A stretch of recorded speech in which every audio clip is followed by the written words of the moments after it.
What's he looking like right now? Yeah, I think he operates that whole team. Honestly, he stands for what they want to be about. His toughness, his grit. I think that all kind of defines who he is as a player. I think as a person as well. Kind of his personality. I feel like he's that underdog type of player, and we came in together when he was in Cleveland. I was in Cincinnati, so I watched people give up on him, and he responded and revamped his career, and he's led the Bucs to the playoffs in the last couple years. So he's playing at a high level for sure. Yeah, in the North, it was a jumble. It was y'all could win it, they Ravens, Steelers, even I think the Browns even went to the playoffs. Yep. But here the Bucs have been kind of running it for a minute. What's that? And y'all beat them twice last year, but how they been able to do that? Yeah, like I said, he's just been a resilient player, and when your quarterback's like that, and this is a guy that's touching the ball every single snap, he's checking stuff at the line, so it makes sense why they seem to get over the hump at times with a leader like that in Baker Mayfield, leading that team and making plays. I mean, he makes plays by throwing the football, by extending plays with his feet. And even sometimes you see him scramble and look like a running back at times. So it's going to take more than just our D-line to be able to take care of him and make sure we tackle him when we're sending pressure and stuff like that. So excited for the challenge for sure. The Bucs seem to involve their running backs in the passing game, at a good clip. I'm curious, from your vantage point, does that change what you're keying on, how you're watching things develop, knowing that they have that outlet that they like to go to? Yeah, I would say you definitely got to be aware of the running backs that they have. Bucky Irvin, number 1, Rashad White, and then they got number 44 who's come along as well. So, like I said, when you got Baker who has seen a lot of ball, and when he knows he needs to get the ball out quick, and you get the ball in those running backs' hands with space, it's usually a positive play for those guys. So definitely got to be keyed in on that as a defense, and make sure we're tackling well in the open field and open space to eliminate those explosive plays. You talk about him getting the ball out quick, but it seems like some of his biggest plays come out of structure. Yep. How big is plastering and just kind of that second play going to be for you guys? Yeah, I think anytime you have a really good quarterback, those guys can play on time, and then they can also extend plays and create more time for themselves to make a explosive play. So Baker is the guy that, like I said, he'll go out and scramble for 20, but he also always keeps his eyes down the field and looking for a big play in the pass game as well. So it'll be very important for us to plaster and like I said, rush as a group, not just as a D-line, not just as a back end covering. We just got to rush as one. Where are you guys at mentally right now at this point in the season? Yep. Obviously some of us are frustrated just because, we have a goal of, going to the playoffs, doing all these big things. But I feel for me, these last 4 weeks are very important for us in terms of, just playing out for each other and, me, playing for God, everybody here playing for God, and just, finishing out the right way and just making sure that none of us waver, give up, or quit in any matter. That's not what I believe. That's not what I know a lot of the teammates, I know that's not what they believe in too. So for us, it's, coming together these last 4 weeks and finishing off as strong as possible. Talk about how tough it really is, because I know, even dating back to the offseason, we talked about how high everybody's goals were, and even halfway through the season, we talked about how high the goals were. Now, that's not a reality. How tough is that to navigate?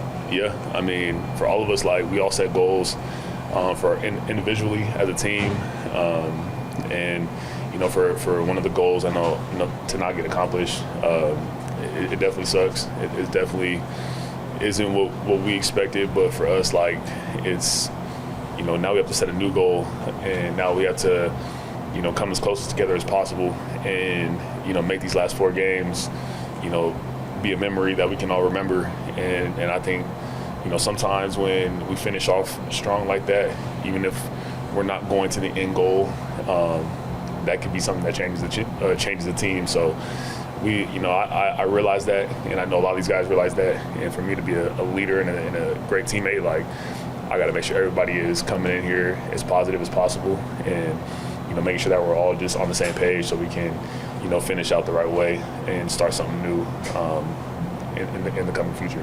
Despite the up and down season, you've still had a really productive year. What do you like about the way that this year has kind of transformed for you personally? Yeah, it's a blessing, like, to know that God is like giving me a gift to do what I do on the field for this team. And, for me, like, I'm trying to improve every day. And, even Coach Petrie, like me and him, we watch a lot of film, and he's helped me grow so much as a player this year when it comes to even Coach, Z-Rob in the pass game and the run game and just feeling comfortable. And for me, like, making those plays and having fun doing it. But, for me, like, it's great, doing the individual things, and I'm always going to be there for my team and doing the best that I can for my team and, giving what God's given me on that field. But I know, like, I'm such a team guy, and I want everybody to eat, I want everybody to win. I want us all to experience, like, a high feeling of an achievement, which we still can. Like, I know it's not the playoffs, but we can finish off strong, and that can be a great feeling as well. So, but yeah, I mean, for me, like, I'm not too big into the me stats too much, but I try to do it for everybody around me. Bijan, a few weeks ago, I want to say it was maybe after the Panthers loss, but you had said at the end of that you want to take a more aggressive approach in the locker room of kind of being a leader, kind of like, helping guys out, encouragement, that type of thing. I'm curious, like, in the week since, like, have you been able to kind of explore that, and what has the response been? Yeah, I have. I made sure, like, everybody has their head up, and I think the guys, like, respond well to me. I just try to bring so much positivity. I know it's been tough for us as a team. This past week, just finding out, like, we're eliminated and stuff like that can take a toll on the team. So for me, like, I had to talk with just a lot of prayer. I had to talk with my grandpa and my family. It was like, he was just telling me, he was like, make sure, like, none of these guys waver at all. Make sure none of these guys sink in a hole. Like, this is the time where you tell these guys and my teammates, like, this is where we got to finish. Like, this is where we got to come together and make the most of this last month of football. And, I really appreciate Chris Lindstrom for he sent me a text, like, he was just like, man, be like, I'm proud of the leader you become. And, because it means a lot to see him be the leader he is to me, and to see how he handles himself, to see how he takes on so much, but still make sure everybody stays together. So, that's really been my biggest thing. And I really appreciate, like, Chris and all the guys for helping us stay together and helping us just try to cling along while we're in this time.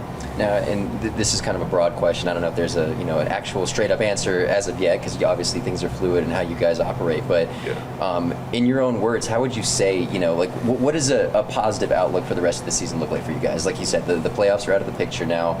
Obviously, you want to stack some wins, but maybe for you and the team, like, what does that look like exactly? Yeah, I mean, just putting the pride, aside, the ego aside, and just wanting to come together and go every single game like we are trying to fight for the playoffs.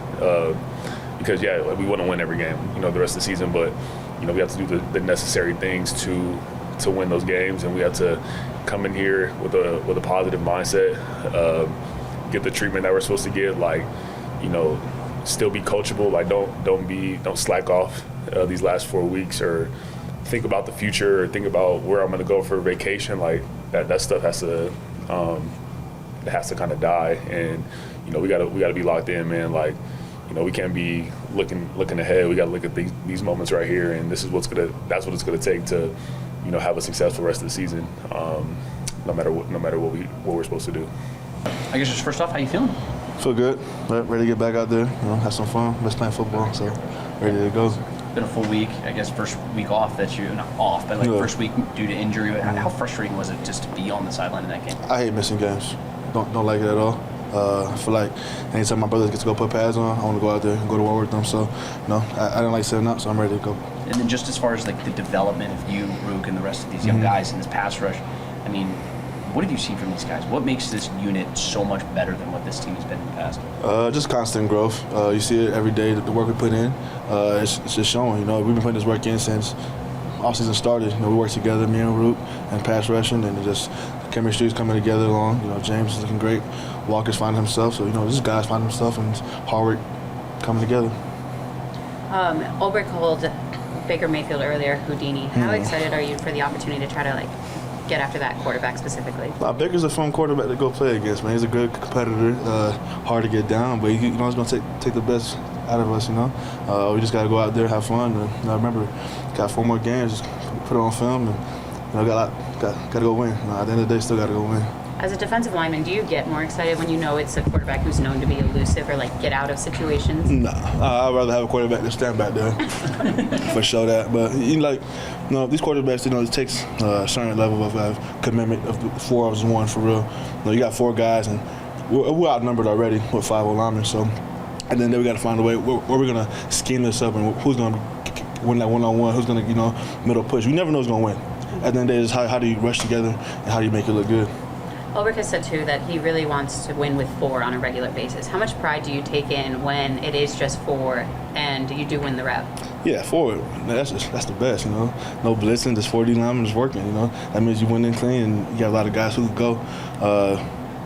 If I was a DC, I'd rush 4 every play. But at the end of the day, you got to show a constant win. You got to be dominant and winning. So at the end of the day, if we could just keep doing that, that means we're gaining his trust. Brandon, what has to be the focus for this team with 4 games left to play? Just not getting into it, just thinking all right, we're not going to playoffs, just go out there. We got to go out there and still win, We're blessed with the opportunity to play in the NFL, and just remembering that, it's just got to go out there and play for the last name on the back. Who's been kind of those vocal leaders on the defensive side of the ball? When we talked to Bijan, he said Chris Lindstrom is one on the offensive side. Is there someone on the defensive side that's kind of reminded you guys that it's important to stay together? The guys you always see, Chris, Caden's doing a good job, Jessie, AJ, all the veterans, Divine. Even me and Rook were joking with Jalen Walker today. We're like, hey, get in the tubs, man. Just Thursday game's gonna come out fast, so just do that and just have fun with it. Does Baker talk smack? Yeah, of course. What's something you remember? A lot. There's a lot of quarterbacks, a lot of talk smacking going out there, but he's all game, man. He don't stop. He gonna chirp. And no matter how hard you hit him, he just keeps going. So just gotta hit him harder. Does that make it fun? Yeah. Do you talk smack while out there? Yeah, y'all hear me laughing. I might be having fun, dog. I might be having fun. I'll just have fun. That's it. There's a chance Tristan Wirfs comes back. What kind of impact would he have just on what you guys are able to do? That's a great opportunity. My fault with that, my language, but I got excited you said that. But he's a good player, man. I would love to go against somebody, look as a Pro Bowler and show what I got. Chris, I just wanted to ask quick about Jake Matthews. I think it'll be 192 straight starts tomorrow night. You've been alongside him on the line for the last 6-7 years. Could you imagine even starting 192 straight games in the NFL? No, it's something that you think about it, and it's hard to feel the weight of how big of an achievement it really is. And it's not just like a current status thing. It's like an all-time thing. I know he's closing in on it, and you're like, oh, it's 40 games, or whatever he is from the record. But then 40 games, oh man, that's 4 years. And then when you think of that, and then you go, oh wait, he's done how many? It's like 109. What did you say? It was 192. 192, and it's just like, wow, and that consistency. And the 7 years I've been here with him, he's played through so many things, and he's overcome so much. And it's not. There's so many factors that go into it. Just your genetic, a little bit of luck, but I think a huge portion of it is Jake's preparation, his workout, his everything. He does it about as good as you can as an offensive lineman. And then what's really impressive is when he does have different adversities, I've seen it whether a knee or an ankle or whatever he's dealing with, the preparation that he does to play on Sunday it's a mental thing where he comes in the next day and he's like, oh, I can't walk. And then the next day he's like, okay, I'm good. And then by the third day, no matter how he's feeling, he's like, oh yeah, I'm good to go. I'm playing. And so it's cool to watch his mental progression, and you talk about the power of the mind and stuff like that. And you see that with Jake. And then the routine, I'll share the story. A couple of years ago, moved his like stationary bike to his bathtub, and so had like he'd go like hot or he'd go like sauna, cold tub, stationary bike like in his like master bathroom, yeah, and would do that for hours on end. So that's like just a snippet of like the lengths he goes to be there on Sunday. Have you like adopted and like emulated some of the things that he does for your own prep? Yeah, I think you talk to him, you know, he saunas every single day. There's different things like that. He does nutritional things and just the way he works out as the season progresses, and he's really evolved and, you know, kind of following his footsteps with that. And then he sets the standards for the room of expectations of playing, and so we have so many guys out here trying to push their boundaries to make sure they're out there. He had what he told me was, you know, basically a high ankle sprain earlier this season. And usually when you think high ankle sprain, you think, okay, that's going to be a few weeks. Yeah. Not for Jake Matthews. Yeah, I mean, you know, normal, and if you look it up online, it's 4 to 6 weeks. Right. Offensive lineman in the NFL, you know, it's 2 weeks out, and then you're trying to play. And it was remarkable. And he went out there against the 49ers and, you know, Sunday Night Football, just out there and going. And, like, not just going and limping around out there, like, not just enduring pain, but playing well. And it's an incredible achievement for him, and I'm so thankful and lucky that I get to be a part, it's a very small part, and to witness his approach every day. It's got to be a combination of things too, right? It's got to be like, obviously there's genetic, right? There's a genetic aspect of it. His dad is number one as far as offensive linemen, you know, game started streak, preparation, conditioning, nutrition, right? It's like it's got to be all those things together, and it's got to all be kind of working hand in hand. Yeah, and I think too, a part of it, like you said with his dad, as much as it is like the genetic aspect, but then it's also his dad has been there before, his dad has done that, and he has a role model in his life who is able to push and to guide him and to show him how to do it. And he told me the story, I'll share it too, like his I think it was his rookie year, it might have been his first game, like the only game he's missed was like the second game of his career. And so he get rolled up and his dad was there because it was his first game, and then his dad goes up to him, they're like out at the family dinner or whatever, having dinner after the game. His dad's like, what are you doing? Like, get the Normatec on, get your leg flushing, like you have to play next Sunday. And he shared that story with me, and it was cool, just like that approach of like, yeah, you gotta get going. And so I think his mindset and his mind is as powerful as anything.